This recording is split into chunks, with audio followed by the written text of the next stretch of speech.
Ұстаздық еткен жалықпас үйретуден балаға. Петропавлда мұғалімдер күні қарсаңында Алтын Орда мейрамханасында дөңгелек үстел ұйымдастырылды. Әдеттегі салтанатты жиын жаңа форматта өтті. Интерактив ретінде өткізілген шараға ардагер ұстаздар, мектеп, балабақша директорлары, білім саласының үздіктері мен жас мамандары қатысты.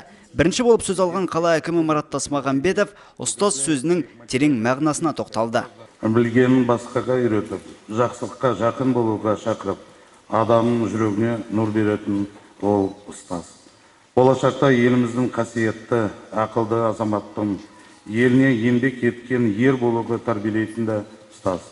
Шараға қатысушылар қазақстандық білім жүйесінің жаңа моделі туралы өз ой-пікірлерін білдіріп, саланың соңғы жетістіктері жайлы тіл қатты. Ардагер ұстаздар өнегелі әрі айбыны асқақ мамандықтың маңыздылығын айқындады. Айта кету керек, биыл Петропавлда оқушылар сарайы салынып жатыр. Тың нысан өскелең ұрпақтың өмірінде орасан орын алмақ.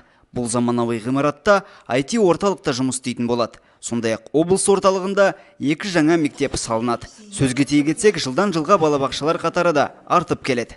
Бүгінгі күні енді Құдайға шүкір, менің өзімде жеке қарабасында жеке меншікте 3 балабақша бар.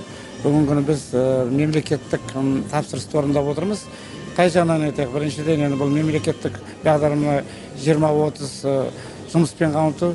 Екіншіден балабақшада балаларды 100% баланы тарту деген. Міне осы бағдарламаны біз бүгінгі күні орындап отырмыз. Облыс орталығындағы білім саласы мамандарының кәсіби деңгейі артуда. Мұғалімдердің ерен еңбегі республика тарапынан жоғары бағаға ие.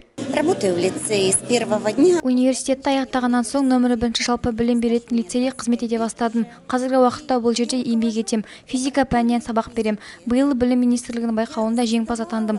Маған жыл ұстаз атағы берілді. Бұл барлығы көп жылғы еңбегімнің жемісі. Жаңа форматта өткен мерекелік жиында мұғалімдер жыл бойы білім саласында үздік екендіктерін дәлелдеп келсе, осы жолғы шарада өнерлерімен барша халықты тәнті етті.